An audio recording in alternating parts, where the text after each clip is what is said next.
Hi everyone, creative दिशा channel में आप सभी का स्वागत है।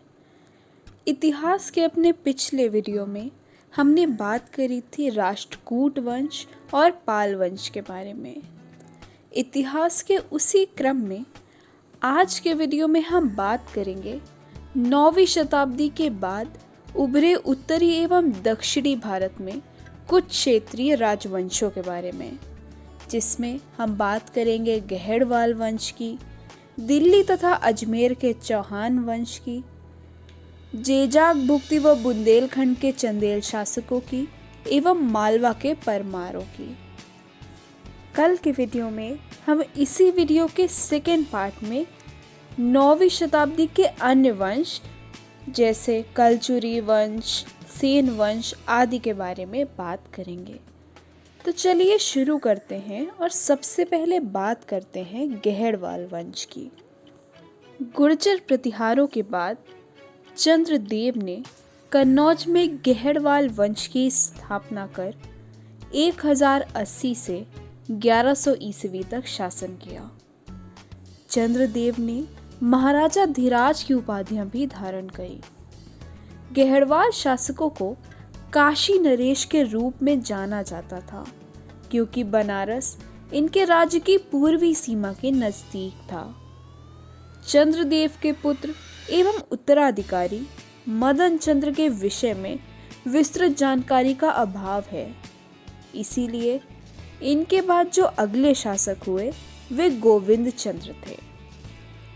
गोविंद चंद्र ने 1114 ईस्वी से 1154 ईस्वी तक शासन किया। गोविंद चंद्र मदन चंद्र के पुत्र एवं उत्तराधिकारी थे। गोविंद चंद्र ने अपने राज्य की सीमा को उत्तर प्रदेश से आगे मगध तक विस्तृत किया और मालवा को भी जीत लिया। युवराज के रूप में उसने गजनी के राजा मसूद तृतीय को पराजित किया था। कश्मीर, गुजरात एवं चोल वंश के शासकों से उसके मैत्रीपूर्ण संबंध थे। गहड़वाल के इस प्रतापी शासक ने 1114 से 54 ईस्वी तक शासन किया था। गोविंद चंद्र के उत्तराधिकारी विजय चंद्र, जिन्होंने 1156 से 1170 ईस्वी तक शासन किया, उन्होंने गहड़वाल राज्य की सीमाओं को सुरक्षित रखा। पृथ्वीराज रासो से ज्ञात होता है कि उसने अमीर खुसरो को लाहौर से खदेड़ दिया था। गोविंद चंद्र के समय में उसकी मंत्री लक्ष्मीधर ने कल्पद्रुम नामक विधि ग्रंथ की रचना की थी। गोविंद चंद्र के बाद गहड़वाल वंश के अगले शासक जयचंद्र थे। इन्होंने 1170 से 93 ईस्वी तक शासन किया था। गहड़वाल वंश के अंतिम शासक जयचंद्र को सेन नरेश लक्ष्मण सेन ने एक युद्ध में परास्त कर दिया था। दिल्ली पर अधिकार को लेकर हुए संघर्ष में उसे चौहानों से पराजित होना पड़ा था।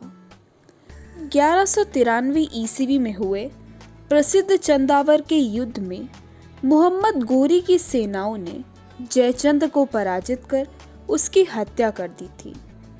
जयचंद्र के दरबार में संस्कृत का प्रसिद्ध कवि श्री हर्ष रहता था, जिसने नैसत चरित की रचना की थी। उसके पुत्र हरिश्चंद्र ने मोहम्मद गोरी के अधीन शासन किया। तो अभी जैसा कि आपको बताया गया कि जयचंद्र को चौहानों ने पराजित किया था, यानी गहड़वाल वंश के बाद अगला वंश दिल्ली तथा अजमेर का चौहान वंश हुआ। चलिए आगे बढ़ते हैं और अब बात करते हैं चौहान वंश की। चौहान वंश की अनेक शाखाओं में शाकंभरी चौहान राज्य की स्थापना लगभग 7वीं शताब्दी में वासुदेव ने की। वासुदेव के बाद पूर्णतल, जयराज, विग्रहराज प्रथम, चंद्रराज, गोपराज जैसे अनेक सामंतों ने शासन किया। शासक अजयपाल ने अजमेर शहर की स्थापना की और साथ ही यहाँ पर सुंदर महल एवं मंदिरों का निर्माण करवाया। चौहान वंश के अगले शासक अर्णोराज थे। इन्होंने लगभग 1133 से 1153 ईस्वी तक शासन किया। यह अजयपाल के उत्तराधिकारी थे। संभवतः अर्णोराज ने सुल्तान महमूद की सेना को अजमेर के निकट परास्त किया था, परंतु चालुक्य नरेश कुमार पाल से उसे परास्त होना पड़ा था। अर्णोराज के पुत्र जगदेव ने उसकी हत्या कर दी थी। कालांतर में जगदेव को अपदस्थ कर विग्रहराज चतुर्थ वीसलदेव गद्दी पर बैठा। विग्रहराज चतुर्थ वीसलदेव ने लगभग 1153 से 63 ईस्वी तक शासन किया। विग्रहराज ने चालुक्य नरेश कुमार पाल को परास्त किया था। दिल्ली पर अधिकार कर उसने हांसी को जीता।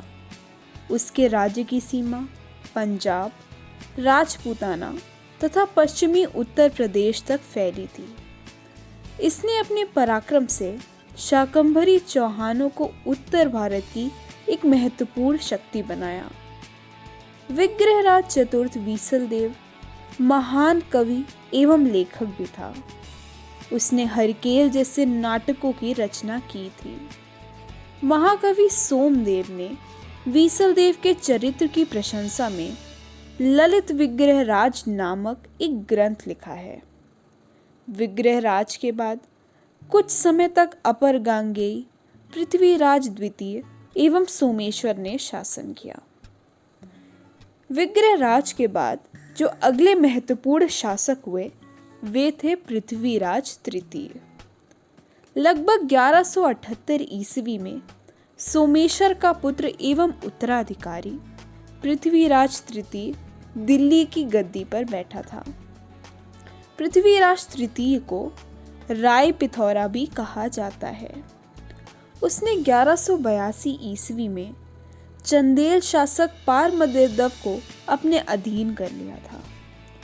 1182 ईस्वी में ही पृथ्वीराज का मुकाबला गुजरात के भीम द्वितीय से हुआ। युद्ध की समाप्ति शांति समझौते के द्वारा हुई। पृथ्वीराज के समय में तुर्क मोहम्मद गोरी ने भारत पर कई आक्रमण किए थे। ऐसे ही एक आक्रमण में 1178 ईस्वी में मोहम्मद गौरी को गुजरात के चालुक्य वंशी नरेश मूलराज ने परास्त किया था। 1191 ईस्वी में तराइन के प्रथम युद्ध में पृथ्वीराज तृतीय ने मोहम्मद गौरी को बुरी तरह परास्त किया, परंतु 1192 ईस्वी के तराइन के द्वितीय युद्ध में मोहम्मद गौरी ने पृथ्वीराज तृतीय को परास्त कर उसकी हत्या कर दी। इस प्रकार अजमेर एवं दिल्ली पर शासन करने वाले स्वतंत्र शाकंभरी चौहानों के शासन का अंत हो गया। पृथ्वीराज तृतीय के मरने के बाद मोहम्मद गौरी ने पृथ्वीराज के लड़के गोविंद को अपनी अधीनता में अजमेर का शासक बनाया। चलिए आगे बढ़ते हैं और अब बात करते हैं जेजाक भुक्ति व बुंदेलखंड के चंदेल शासकों के बारे में। जेजाक भुक्ति के प्रारंभिक शासक प्रतिहार शासकों के सामंत थे। इन्होंने खजुराहो को अपनी राजधानी बनाया। नत्रों के इस वंश का पहला राजा था। उसके अतिरिक्त इनके अन्य सामंत वाक्यपति, जय शक्ति, विजय शक्ति राहिल एवं हर्ष थे। आइए आगे बढ़ते हैं और बात करते हैं चंदेल शासकों के बारे में। सबसे पहले बात करेंगे यशोवर्मन के बारे में। इन्होंने 925 से 50 ईस्वी तक शासन किया। यशोवर्मन हर्ष का पुत्र एवं उत्तराधिकारी था और यह चंदेल वंश का पराक्रमी शासक था। उसके काल में चंदेल शक्ति अपने चरमोत्कर्ष पर थी। कलिंजर को जीतने के बाद यशोवर्मन के राज्य की सीमा गंगा एवं यमुना तक विस्तृत हो गई थी। खजुराहो में प्राप्त एक लेख के वर्णन के आधार पर यशोवर्मन को गौड़, खस, कोशल, कश्मीर, मालव, चेदी, कुरु, गुर्जर आदि का विजेता माना जाता है। विजेता होने के साथ ही निर्माता के रूप में यशोवर्मन ने खजुराहो में एक विशाल विष्णु मंदिर का निर्माण करवाया, जिसे चतुर्भुज मंदिर भी माना जाता है। यशोवर्मन के बाद अगले चंदेल शासक धंगदेव हुए। इन्होंने 950 से 1002 ईस्वी तक शासन किया था। यशोवर्मन का पुत्र एवं उत्तराधिकारी धंगदेव अपने पिता के समान ही पराक्रमी एवं महत्वाकांक्षी शासक था। उसे चंदेलों की वास्तविक स्वाधीनता का जन्मदाता माना जाता है। उसने महाराजा धीराज की उपाधि धारण की। उसका साम्राज्य पश्चिम में ग्वालियर, पूर्व में वाराणसी, उत्तर में यमुना एवं दक्षिण में चेदी एवं मालवा तक फैला था। धंग प्रसिद्ध विजेता होने के साथ ही उच्च कोटि का निर्माता भी था। उसके शासन काल में निर्मित खजुराहो का विश्वविख्यात मंदिर स्थापत्य कला का एक अनोखा उदाहरण है। धंगदेव के बाद चंदेल वंश के अगले शासक गणदेव हुए। इन्होंने 1002 से 19 ईस्वी तक शासन किया। गणदेव धंग के पुत्र एवं उत्तराधिकारी थे। उसे 1008 में महमूद गजनवी के विरुद्ध जयपाल के पुत्र आनंदपाल द्वारा बनाए गए संघ में भाग लिया था। त्रिपुरी के कलचुरी चेदी तथा ग्वालियर के कच्छ पगात शासक गणदेव के अधीन थे।